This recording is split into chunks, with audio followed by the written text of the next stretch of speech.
여러분 안녕하세요. 기술과정 이임미가 선생님이에요.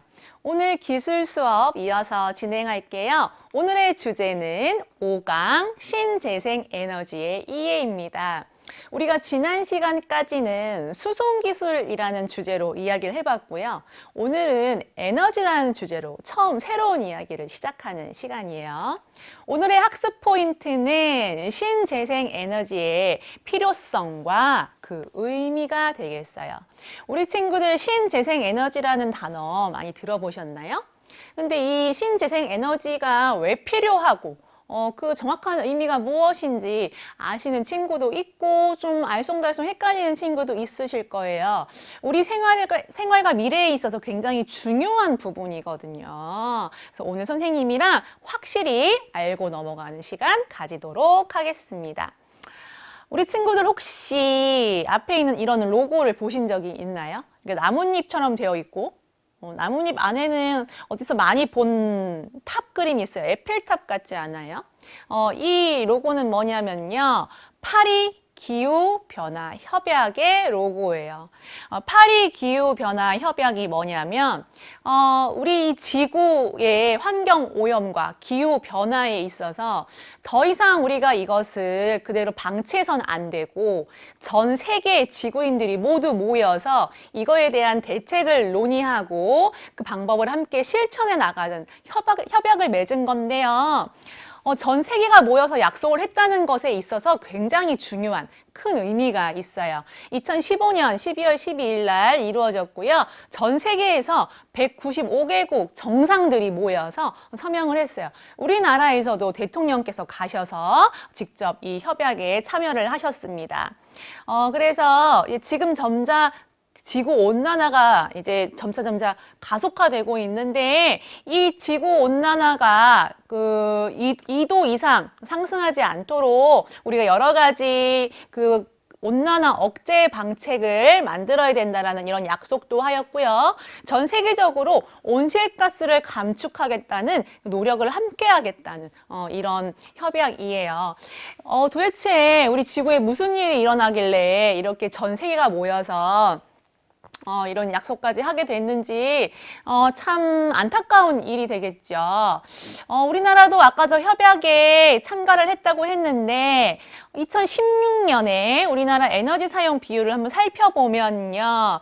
여기 지금 그림으로 이제 어떤 에너지들이 많이 사용되고 있는지 표시가 되고 있는데요. 지금 가장 많이 사용되고 있는 에너지는 바로 이 석유 에너지가 되겠고요. 그 다음 많이 사용된 에너지는 석탄 에너지예요. 그 다음 이제 연두색으로 표시되는 것은 천연가스거든요. 그 다음 이제 하늘색으로 표시되는 부분이 원자력 에너지예요. 지금 사실은 우리가 새로운 미래 청정 에너지를 사용하기로 하고 기후 지구 온난화 예방을 위해서 온실가스를 축소하겠다고 약속도 많이 했는데 실제로는 아직도 석탄 석유와 같은 예전에 사용하고 있던 에너지들을 많이 사용하고 있는 실정이에요. 이러한 사태에 우리가 많이 이제 변화를 줘야 될 시점이죠. 그래서 우리가 이제 신재생 에너지가 무엇이고 그걸 왜 사용해야 되는지를 친구들이 잘 이해하게 되면 우리 친구들이 나중에 자라서 실제로 에너지를 많이 활용하는 그런 세대가 되었을 때 이 신재생 에너지를 많이 활용할 수 있는 기반이 마련이 되는 거겠죠. 그런 의미에서 우리 친구들 요 의미 아는 게 너무너무 중요한 부분이라는 거예요. 그래서 이 신재생 에너지 개념 살피기 전에 먼저 에너지의 개념 한번 살필 거예요. 에너지는 일을 할 수 있는 능력이라고 하는 것이고 에너지 자원이라고 하는 것은 쉽게 말해서 이 에너지의 원료가 되는 물질 혹은 이 에너지의 원료가 되는 자연현상 등을 이야기해요. 우리 교과서에 이거 그대로 나와 있는 부분이에요. 우리 친구들 에너지 자원의 의미 알아두세요. 에너지의 원료가 되는 물질 그리고 자연현상 이 모든 것들 에너지 자원이라고 한다. 현재 우리가 많이 사용하고 있는 에너지원은요. 에너지 자원은 화석 에너지예요. 화석 에너지의 종류는 석탄, 석유, 천연가스 등인데요. 이것들의 이름이 왜 화석 에너지일까요? 아주 오래전에 땅 속에 묻힌 동식물들이 화석화되면서 많은 열과 압력을 받으면서 이런 석탄, 석유, 천연가스 등으로 형성됐고 우리가 그것을 에너지원으로 사용하기 때문이거든요. 어떻게 화석에너지를 우리가 사용을 하고 있냐면 이 그림 기억나시나요? 이게 선생님이 그 수송기술의 발달할 때 이야기했던 그림인데요. 얘는 자동차의 엔진의 내부의 그림이에요. 엔진 안에 이런 방이 여러 개 있고 실제로 우리가 자동차에 기름을 넣거나 가스를 넣으면 그 기름이나 가스가 여기서 작게 연소를 일으켜 폭발을 일으켜서 그때 피스톤이라고 하는 부분을 밀어내려요. 그래서 밑에 연결된 이 부분이 회전 운동을 하게 되는 거예요. 그래서 여기 이 연소된 그 석유나 가스가 연소된 후에는 그냥 배기가스가 남거든요. 그 가스가 자동차 밖으로 배출되는 거고 그때 피스톤이 다시 올라오면서 얘가 계속 회전 운동을 반복하게 되는 이런 원리로 우리 자동차가 움직이는 거라고 했죠. 여기서 보시다시피 석유나 천연가스들이 연소하고 나면 반드시 밖으로 배출되는 이 유해 물질 배기가스가 발생될 수밖에 없는 이런 상황이었고 이 그림 같은 경우는 화력발전소의 원리예요. 화력발전소 많이 들어보셨을 거예요. 많이 줄었다고는 하지만 사실은 여전히 화력발전소에 대한 의존도가 높거든요. 그래서 화력발전소에서 도대체 전기를 어떻게 생산해내는 것인지 도대체 얘네들 이용해서 어떻게 전기를 만들어내는 것인지 살펴볼 건데요. 여기 보면은 증유라고 되어 있는데 이거는 석유라고 생각하시면 돼요. 그다음에 LNG, 천연가스라고 생각하시면 돼요. 그 다음에 석탄, 이런 화석 에너지 그 자원들을요, 불을 붙여가지고 막 태우는 거예요. 태우면 뭐가 발생해요? 이제 열 에너지가 발생하죠. 그 열 에너지로 우리가 뭘 하는 거냐면요. 여기 지금 뭐가 공급돼요? 급수, 물이 공급되죠. 물이 여기를 지나갈 때 이것들을 태워서 나온 열 에너지로 이 물들을 끓이는 거예요. 그럼 뭐가 발생해요? 수증기가 발생하겠죠. 수증기가 이 터빈이라고 하는 날개같이 생긴 것들을 통과하면서 터빈을 빠르게 돌려요. 돌리면 거기서 뭐가 생산돼요? 전기가 생산돼요. 우리 친구들 혹시 그런 거 해보셨나? 그 자전거 발전기. 우리 친구들이 자전거 위에 올라가서 발로 페달을 막 회전시키면 전기가 발생되잖아요. 그러니까 전기가 발생되려면 항상 무언가 회전해야 되거든요.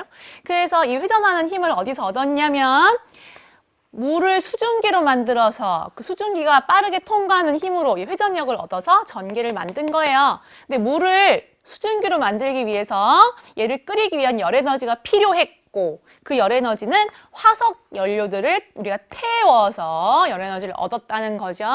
그래서 화력 발전소에서 전기를 얻는 방법은 이런 화석 그 에너지 자원들을 태우는 거기 때문에 이 과정에서 반드시 또 유해 물질들이 배출이 되게 되어 있어요. 그래서 우리 화석 에너지 참 우리가 유용하게 사용하고 있지만 여러 가지 문제점들을 가지고 있는데요. 땅 속에 묻혀 있는 애들이라고 했잖아요. 그러니까 얘들이 언젠가는 그 에너지가 사라질 거예요. 그럼 우리가 에너지 고갈이라고 부르고요. 화석 에너지를 사용함으로 인해서 여러 가지 환경 오염이 만들어지는데 연료가 연소될 때 이산화탄소가 발생되고 이 이산화탄소가 결국에는 지구 온난화를 만들어낸다는 거예요. 그 다음에 또 연료가 연소될 때 여러 가지 유해물질이 발생하면서 미세먼지를 발생시키는 거예요. 요즘 미세먼지가 문제가 엄청 심각하죠. 선생님이 어렸을 때를 떠나서 불과 몇 년 전만 하더라도 미세먼지가 우리나라에 이렇게 있을 거라는 건 선생님이 사실 좀 생각을 못 했었거든요. 그때 당시 몇 년 전에도 한 10년 전에 중국은 미세먼지가 굉장히 심했지만 우리나라는 이렇게 심각하게 된 지가 얼마 안 됐잖아요. 근데 얼마 안 됐음에도 불구하고 굉장히 지금 심각하고 급격하게 미세먼지가 늘고 있죠. 너무너무 지금 어떻게 해결해야 될지 방법을 모를 정도로 심각한 문제인데 이러한 미세먼지 발생, 우리 건강을 직접적으로 하고 있는데 이런 것들 다 화석 에너지의 사용과 관련이 있는 그런 부분이죠. 그럼 이런 화석 에너지 계속 사용하면 될까요? 사용량을 점차 줄여야 되지 않을까요?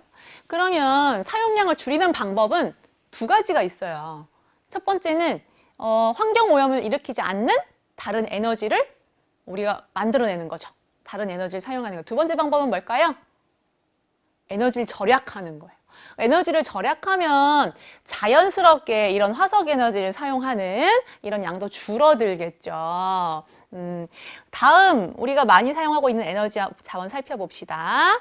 바로 원자력 에너지예요. 원자력 에너지. 원자력 에너지는 핵 분열 등의 그 과정을 통해서 그 발생되는 에너지를 우리가 사용하는 건데요. 도대체 이 원자력이 무엇이냐, 여기서 원자가 무엇이냐를 한번 먼저 아셔야 돼요. 우리가 자연 상태에 있는 모든 물질 있잖아요. 막 종이 아니면 뭐 이런 분필, 칠판, 뭐 머리카락, 옷 이런 거 막 계속 분해해서 더 이상 쪼개어지지 않을 정도의 가장 작은 알갱이를 만들면 그것의 이름이 두 글자로 뭘까요? 그게 원자예요. 그래서 원자는 자세히 들여다보면 이런 구조로 되어 있어요. 그래서 가운데 원자핵이 있거든요. 원자핵. 아까 선생님이 원자를 뭐라고 했어요? 더 이상 쪼개지지 않는 가장 작은 알갱이라고 했잖아요. 그런데 이거를 사람이 쪼갰어. 인위적으로, 인공적으로 얘를 쪼개는 방법을 발견한 거예요. 그래서 원래는 안 쪼개지는 애를 강제로 쪼갰더니 어떤 일이 발생하냐면 얘가 분리되면서요 엄청난 양의 에너지들이 밖으로 방출돼요. 어떤 에너지였냐면 열 에너지들이 밖으로 방출됐어요. 그걸 발견한 거죠, 우리가. 와, 정말 그 사람이 할 수 있는 그 과학과 기술의 영역은 참 위대한 것 같아요. 그래서 원래 안 되는 거를 억지로 했더니 열 에너지도 이제 방출이 됐는데요. 문제는 뭐냐면요. 이게 굉장히 안정적인 물질이었잖아요. 그쵸? 근데 얘가 분해되면서 이제 불안정한 물질들이 막 밖으로 방출되기 시작해요. 그게 뭐죠? 예, 방사능이라고 하는 물질이에요. 그래서 이제 원자 핵이 분열되는, 깨지는 원자의 핵이 분열되는 것을 우리가 핵분열이라고 부르고요. 핵분열이 일어날 때 많은 양의 열 에너지와 많은 양의 방사능이 함께 방출이 된다. 이거 기본적으로 이걸 알고 계셔야 돼요. 그래야지 원자력 에너지 사용을 우리가 이해하실 수 있어요. 이거 다 이해하셨죠? 잘 아시겠죠? 이 상태에서 우리가 어떻게 이제 원자력 발전을 하는 것이냐. 이 그림이 되게 복잡해 보이지만 선생님이 이제 검은색으로 박스 쳐놓은 이 부분만 그냥 간략하게 보시면 돼요.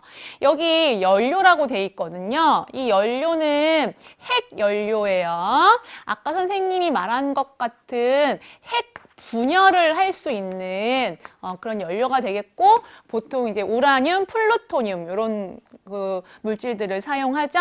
그 물질의 원자를 아주 잘 밀폐된 공간 안에 넣고요. 아까 선생님이 말했던 핵 분열을 시키는 거예요. 그럼 거기서 아까 어떤 에너지가 나온다고 했어요? 열 에너지 나온다고 했죠. 열 에너지. 그리고 또 뭐 나온다고 했죠? 방사능 나온다고 했죠. 근데 방사능은 밖으로 나오지 않게 잘 막아놨어요. 그리고 열 에너지를 가지고 와서 뭘 해요, 지금? 물을 끓여요.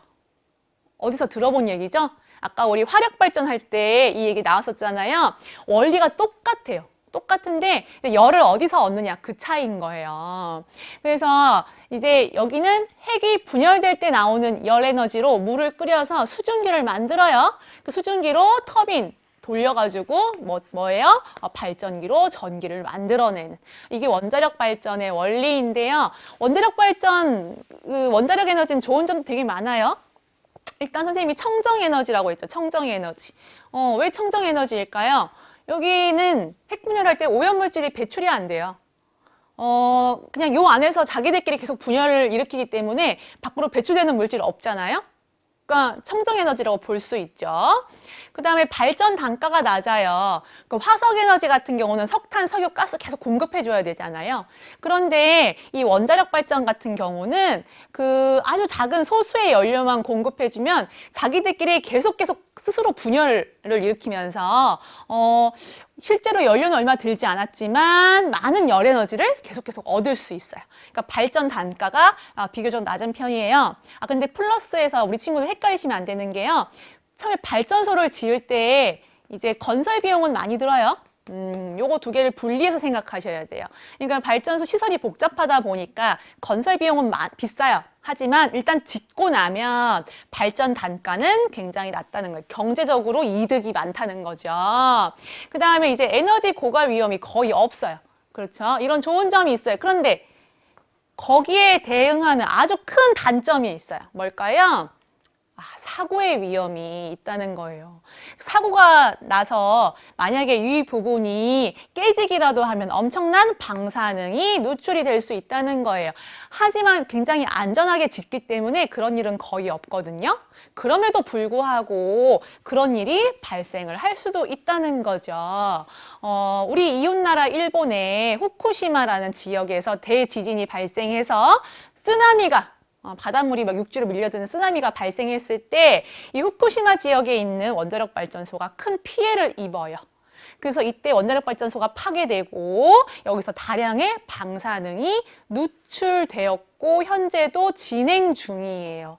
그래서 한번 이런 사고가 발생했을 때는 우리가 그것을 어떻게 우리의 힘으로 손쓰기가 너무 어렵다는, 한번 사고가 발생하면 엄청나게 큰 그 단점을 초래할 수 있다는 그런 문제점이 있고요.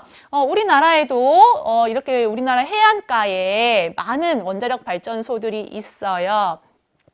약간 더불어서 생각해보면 이제 해안가에 원자력 발전소가 있는 이유가 있어요. 원자력 발전소는 반드시 해안가에 있어야 돼요. 왜냐하면 아까 핵 분열할 때 많은 열에너지가 발생한다고 했잖아요. 그런 것들, 그리고 그 다음에 이제 열이 이동하고 수증기가 이동하고 하는 그런 과정에서 그런 것들 조금 온도를 낮춰주는 냉각수가 필요하거든요. 그래서 그 냉각수를 바닷물이 역할을 하기 때문에 항상 이렇게 해안가에 있다는 거는 그냥 더해서 심화적으로 우리 친구들 알아두시면 되고요. 이 원자력 발전에 관한 얘기는 또 나중에 더 이어서 할 기회가 있을 거예요. 그래서 이제 선생님이 얘기했잖아요. 화력 에너지는 여러 가지 환경을 오염시키고 에너지가 고갈되는 문제점이 있었고, 원자력 에너지 같은 경우는 너무 좋은 점이 많지만 사고가 발생했을 때 방사능이 누출되는 치명적인 위험이 있었어요. 그래서 우리는 어떻게 해야 될까요? 새로운 에너지원을 찾아서 만들어서 사용해야 되겠죠. 그래서 우리는 신재생 에너지를 사용해야 한다. 그런데 여기서 신재생 에너지라고 하는 것은 자연으로부터 얻는 청정 에너지를 의미한다라는 거예요. 근데 이렇게 말하면 너무 개념이 좀 모호하죠. 도대체 어떤 에너지를 쓰라는 거야. 그래서 신재생 에너지가 무엇인지에 대해서 좀 더 우리가 자세하게 살펴볼 겁니다. 신재생 에너지는요, 여기 가운데 점이 하나 있죠. 그쵸? 이 두 가지 의미를 같이 포함하고 있거든요. 그래서 첫 번째는 신에너지, 새롭게 만들어진 에너지를 의미하는 거예요.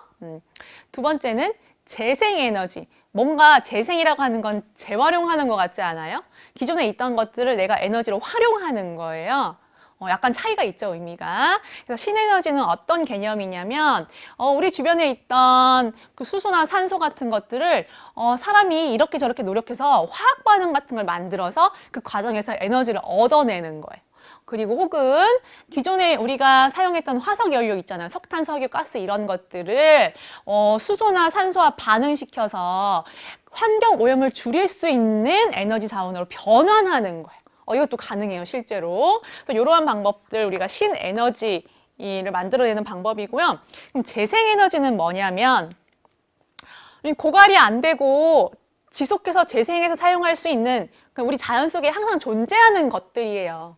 그러니까 자연 자체라고 보시면 되겠어요. 그래서 태양, 바람, 물 등 우리 주변에 있는 자연을 있는 그대로 활용하는 에너지, 재생에너지라고 합니다.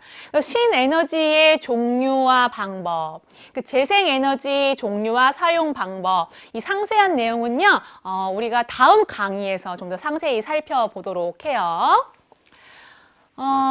오늘은 이제 우리의 신재생 에너지가 왜 필요한지 그리고 그 의미에 대해서만 간략하게 살펴봤는데요. 기술과 사회 시간이에요. 우리가 오늘 이야기했던 이 주제와 우리 사회와 연관시켜서 한번 생각을 해보는 그런 시간이 되겠는데요. 한 신문 기사예요. 트럼프 대통령이 파리 기후변화 협약에서 탈퇴한다고 유엔에 공식 통보했다.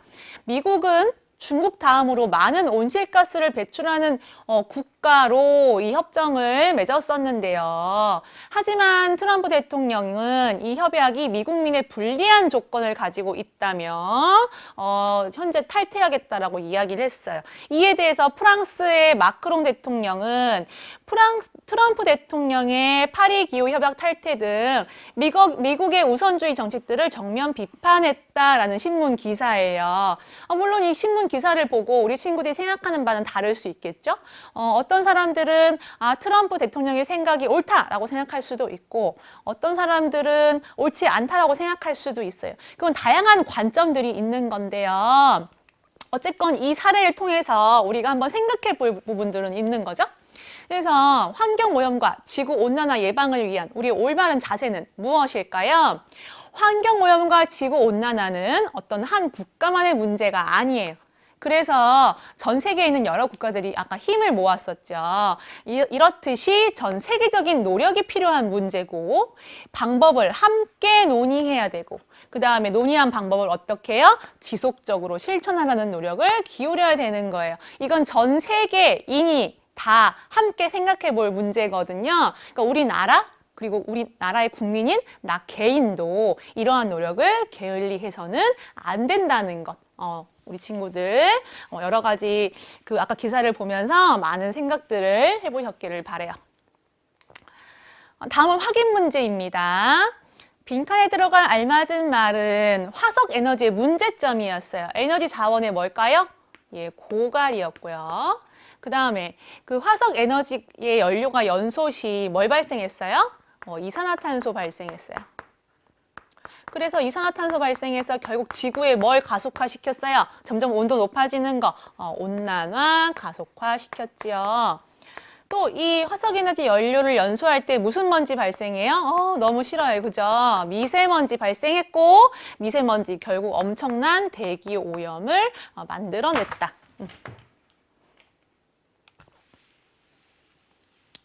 두 번째 문제입니다. 다음에서 설명하고 있는 에너지의 이름은 수소나 산소 같은 것들을 화학반응, 기존 화석 연료를 변환해서 사용하는 거예요. 아까 오늘 우리 주제가 뭐였죠? 오늘 신재생 에너지 둘 중에 하나인데 뭘까요? 예, 신에너지에 해당하는 얘기고요. 3번 문제. 고갈이 안 되고 지속해서 재생할 수 있어요. 우리 주변 자연 있는 그대로 태양, 바람, 물 등을 이용하는 거예요. 무슨 에너지예요? 예, 재생 에너지였어요. 오늘의 학습 포인트는 신재생 에너지의 필요성을 이해하고 그 의미를 파악하는 거였거든요. 다음 시간에는요. 본격적으로 신재생 에너지의 실제 종류가 어떤 것들이 있고 어떻게 발전하고 있는지에 대해서 이야기해 보고요. 그래서 우리 친구들이 이 신재생 에너지의 그 사용의 필요성에 대해서 오늘 확실히 이해하고 앞으로 우리 친구들이 이 사용 방법을 잘 이해해서 정말 우리 지구의 환경을 개선하는 데 큰 도움이 되는 훌륭한 어른으로 자랐으면 좋겠어요. 알겠죠? 우리 친구들. 오늘 너무 고생 많이 하셨고요. 다음 시간에 이어서 만나겠습니다. 안녕히 계십시오.